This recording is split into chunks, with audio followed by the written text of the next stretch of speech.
Good afternoon, Americans. This is your favorite alien and Bubba here in the afternoon of May 17th, 2021, Monday. And stand by for commentary. Well, with the Israeli-Palestinian situation here, everybody's yelling for ceasefire and protest, pro and con. But nobody wants to ask the right questions. And the right questions is, okay, if we get a ceasefire, the question to ask the Palestinians is, can you live with the realization that Israel has a right to exist and you acknowledge that, and without Hamas? And for the Israelis is, can you live with Palestinians without Hamas on your border? You don't have to admit them into your Israel proper, but you do have to treat them with respect. And same with the Palestinians. Have to treat the Israelis with respect. Animosities on both sides. It'll take decades to get rid of. But without companies like Hamas on the Palestinian side and Mossad on the Israeli side, you can do this. It takes a trust and faith on both sides.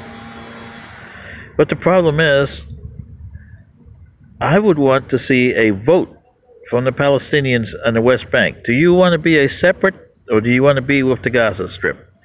And the Palestinians in Gaza, do you want to exist without Hamas and exist as a people? That is a question you have to ask. And the Israelis, you have formed treaties with Egypt and Jordan, and for almost 40 years the treaties have held their own. 40 years without a war with those two countries. King Abdullah, and I know Egypt has got problems of its own, but King Abdullah is very much like that. And also, King Abdullah can tell you he's had problems with the Palestinians, and his father, King Hussein, before him, had problems with the Palestinians.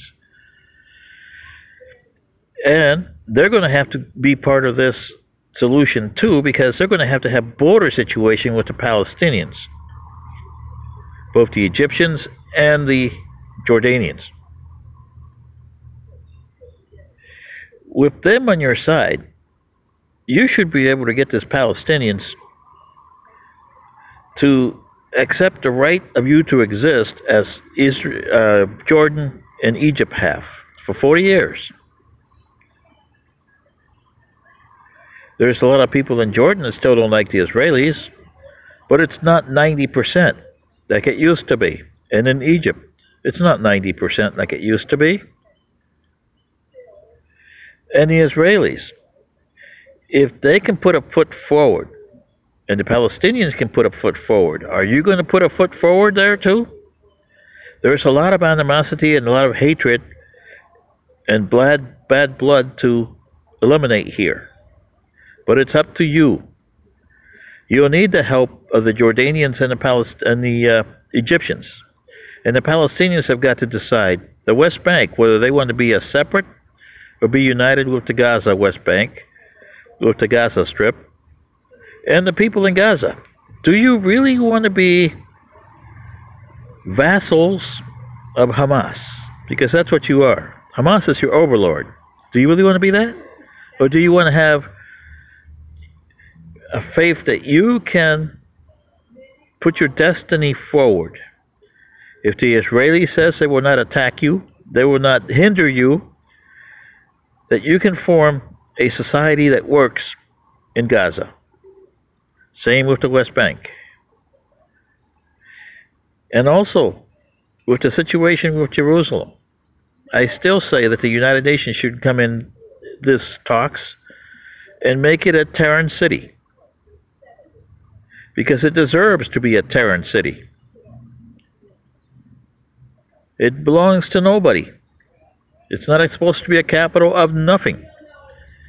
Jerusalem is Jerusalem. It's an interesting, unique city on this planet. In my society, we have 3 planets with a city like that. And it's forever been planet-wide open. For centuries, the 3 cities. One is going on 5,000 years. But it's up to you to put the foot forward on all parties. What do you say? This is your favorite alien and Bubba. Good day.